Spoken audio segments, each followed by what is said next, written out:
Bonjour messieurs dames, bienvenue sur AutoZone Réunion pour l'essai de ce Chevrolet Trax. Alors on va y aller doucement aujourd'hui parce qu'on nous a passé un modèle qui avait à peine 10 km au compteur, donc tout neuf. Alors il s'agit d'un SUV urbain qui va se positionner dans la catégorie des mini crossovers comme le Nissan Juke, le Nissan Qashqai, le Peugeot 2008, le Renault Captur ou encore son cousin l'Opel Mokka.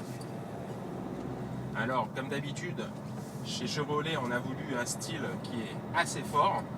On a donc cette grosse calandre avant qui est proéminente, ces ailes qui sont hypertrophiées de profil, limite caricaturale. Nous personnellement on aime bien.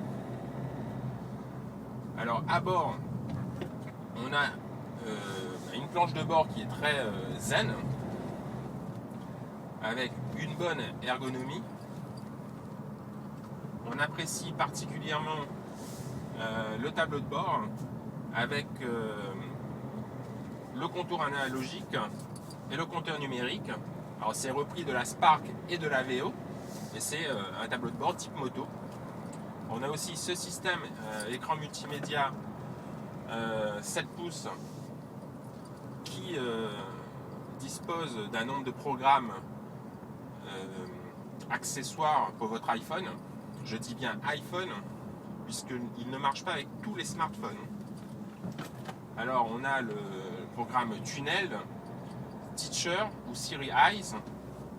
Alors on peut par exemple avoir 70 000 fréquences radio. On peut regarder des films ou écouter de la musique en streaming. On peut aussi commander son iPhone vocalement, aussi bien pour dicter un SMS ou alors appeler quelqu'un. Donc c'est très pratique. Au niveau de l'habitabilité, le véhicule est assez familial puisqu'on a assez d'espace pour les jambes à l'arrière. On a également un coffre qui est dans la bonne moyenne avec 350 litres.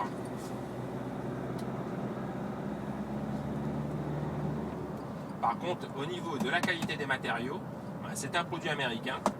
Chevrolet n'a pas décidé de faire dans le véhicule premium. Alors c'est très costaud, mais pas forcément très qualitatif au niveau des matériaux. Alors au niveau des motorisations maintenant, on a droit à un 1,6 litre essence de 115 chevaux, un 1,4 litre turbo essence de 140 chevaux, et cette version diesel, le 1,7 litre VCDI de 130 chevaux. Alors ce moteur diesel, il date des années 90, il a été modernisé avec le temps évidemment, et c'est un moteur d'origine Isuzu.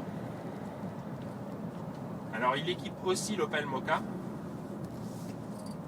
Alors pas de problème au niveau des performances, puisqu'il s'agit d'un des plus performants de la catégorie, il fait 130 chevaux, 300 Nm de couple. Le couple arrive peut-être un petit peu trop tard, vers 2000 tours minute, mais par contre comme on dispose d'une boîte de vitesse assez précise, on jouera un peu de la boîte de vitesse pour lui donner un peu de peps, mais pas de problème au niveau des performances. Au niveau du bilan sonore, c'est assez moyen. Alors sur route nationale, il sait se faire oublier le moteur.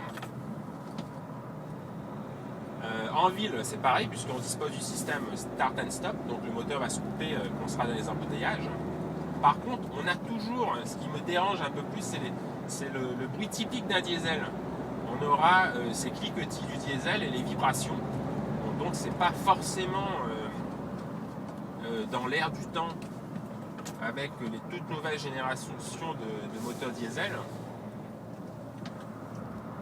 Donc ça va, il sait se faire oublier, mais par contre on aura toujours ces cliquetis de diesel qui va peut-être déranger une certaine clientèle. Alors au niveau du comportement routier par contre, rien à dire. Par rapport à l'Opel, Chevrolet a dit qu'ils avaient travaillé le confort. Personnellement, moi je remarque rien. Je ne fais pas de grosses différences. Moi je trouve la caisse qui est toujours très bien tenue. On a toujours un véhicule très bien équilibré. est assez dynamique pour un SUV urbain. Et du coup, il est très sécurisant. On peut attaquer les courbes en confiance. On n'a pas vraiment de sous-virage excessif. Pourtant, aujourd'hui, on est dans une version 2 roues motrices. On dispose aussi d'une version 4 roues motrices non permanente, bien sûr. Alors, on peut aller dans les petits chemins, dans les chemins cabossés, je dirais. Par contre, il y aura un petit problème parfois avec cette calandre, justement, qui est tellement proéminente. Alors, pas de problème au niveau de l'angle de fuite, au niveau de la garde-sol du véhicule dessous. Mais par contre, au niveau de l'angle d'attaque, on va parfois être gêné par le bouclier. Si on ne fait pas attention, on risque de frauder.